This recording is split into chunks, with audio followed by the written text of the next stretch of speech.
That's great. That's so neat. I know Lori. I played Patsy in 2006. Did you really? Yeah. Oh, that's how I met her. Yeah. That's awesome. So it's like a smaller world getting smaller. Yeah. It's hilarious. So you would know Beth Doman as Absolutely. well. Absolutely. Yes.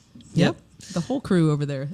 It's the show that saved my life. We'll talk about that another time. I would love to hear about that, actually. What other time is better than on a podcast? Spill your guts. Spill your guts.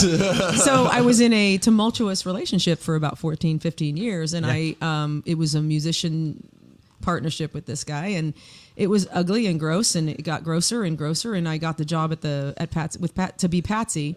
And it didn't. Of course, it's volunteer. What was the musical? It was always Patsy Cline. Oh yeah. And he wasn't a part of it. It was like one of the first musical things we weren't in together, and it was just growing this magic, weird anger in him, so to speak. Gotcha. But I was also growing this power in me. Yeah, there's magic at that theater. There is magic at that theater. Yeah. Oh yeah. Huh. And so. One night he decides to throw me around the house for a couple of hours, and I left. I left and never looked back. Yep. So, and I left, and I went to my mom's, and then the next week the theater put me up. I stayed with the musical director, and they put me up in the premiere of the show. The premiere of the show was Friday. Was the musical director Cheryl? It was Chuck Rogers. Chuck. Yep. Musical director was. Chuck Rogers was the director. Musical director. She's moved away. She's in Ohio now. Yeah, I'm not sure. Oh, I can't remember her name. Cynthia was her name. Okay. She was awesome. So I stayed with her one night, maybe two, and then they put me up in a bed and breakfast right there on Walnut. How cool. Oh, right there. That really righteous little bed and breakfast there. Yeah. On John Q. Hammond's. Yep. That beautiful place. That's awesome. And see, that was the Monday before opening night, and opening night was Friday.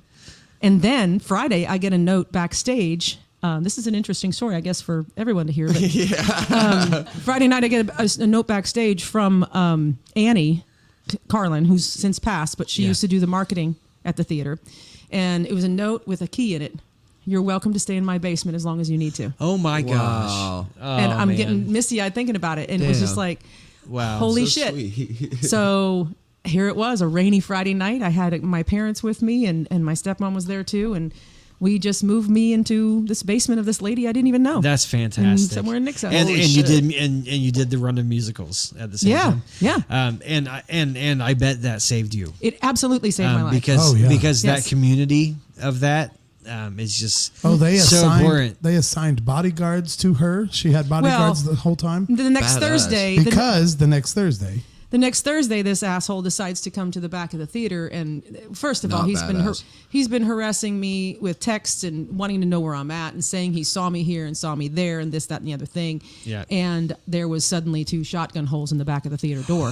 He shot He shot the little theater. Yeah. Holy shit! The hole is still in the back garage door. 2 holes. So that was a tumultuous situation. Yes, it could have got worse. So it saved my life. 14 years. There was buckshot in all of her costumes for Patsy Cline. On that side of the full stage. of buckshot. I can just see Beth. Dude. Hell no! Blasted through the back door. That's so fucking crazy. Yeah. That is nuts. So they assigned a bodyguard to me for about a week, and then I got an ex parte against him, and then after the shooting of that door, he was put in jail for a month.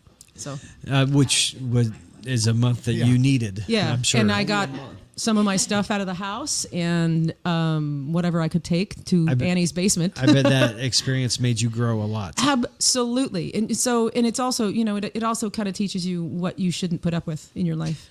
Yeah. And even though I got into another relationship or two and that were just not that great, it wasn't like that. It wasn't like and that. the irony of playing Patsy Cline while that was going on. Right. I mean, that's Patsy's story. Yeah. Partially. It's partially Patsy's story as well.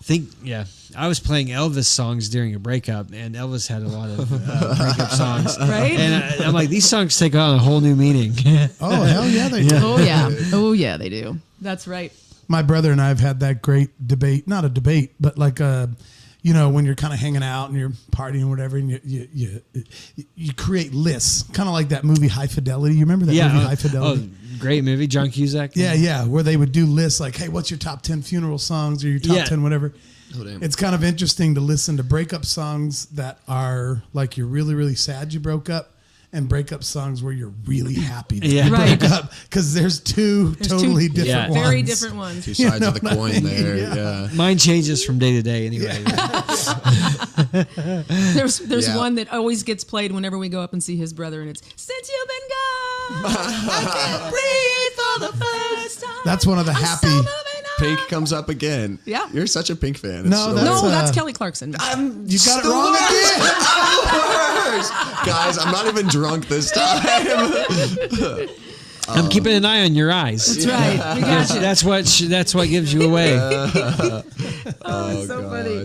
Yeah, so the good breakup songs, like the Wish I Was Back breakup songs and the Glad I'm Gone breakup songs, are two totally different things. And what's good is if you actually go through those two stages. Yeah. Like when the breakup happens at first, sometimes it can be like, oh, and then later on it's like, oh my God, I'm so much better now. Right. You know? Yeah. Yeah, because even if you know that you need to get out of it, it's like if it's a toxic thing, you guys are like bonded. There's a bit of Stockholm syndrome too. Yeah, Well, definitely. You can. I believe you can have love for the person still. Yes. And also sure. know that it wasn't right. Yep. Yes. Absolutely. Yeah. Even if it wasn't exactly your choice to leave. Yeah. You know, once you're Yeah. gone from it, especially for a little while, you can actually go, oh, this is better.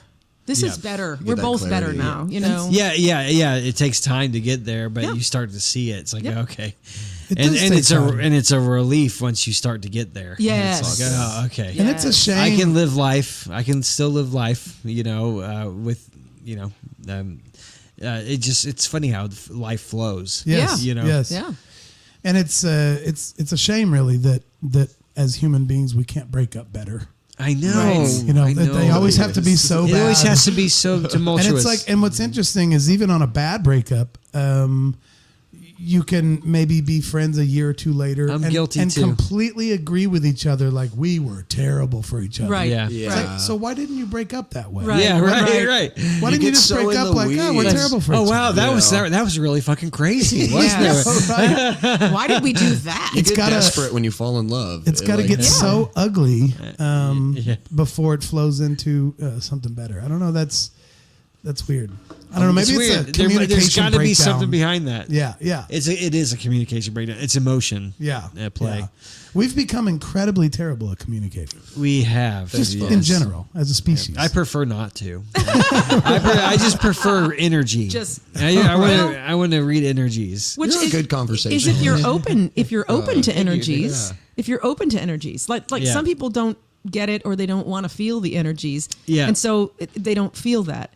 And therefore they never really know that person. But when you do open yourself up to energies, sometimes that's even better Absolutely. than initial conversation. But the problem is then you can't have like if you're open to energies, then you can't fake it though either. That's true. Yeah. Which is way, way better. yeah. Yeah, Don't but fake people anything. will try to like hold Yeah. you to a higher standard if you're like real with people all the time. And then you step out of line, and then they're like, you have a bad moment. Right. And they're like, this guy's not supposed to act like that. Yeah. The Yeah, bar, yes. you set your own bar high. Yeah. Like shit. That's why I like to be nasty all the time. That's where I'm at right there. Yeah. It's this guy. I'm just a train wreck every day. That way nobody can accuse me of can one way or the other. expect Me anything. too. You and me both. In fact, the opposite happens when I actually do something nice. It's even like more like, whoa, he's really nice. See? Yeah. This is what I did in school. Hey, I there made you sure my pops parents out. were Onto used to getting something. low grades. If you just remain a train wreck and then you do something nice, Yeah. That's then right. it's like, It wow, gets noticed. Okay. It becomes exceptional instead That's of why- expected. If I you're just- nice all the time and then you do something out of character, then it's Yeah. like, this guy's a real asshole. Right. That's It's right. Fuck that guy. Tune in live every Thursday night at 7 p.m. Central. On the Unsung Screamers Facebook page, YouTube channel, and Twitter. And check out our Unsung Screamers podcast. Wherever you get your podcasts.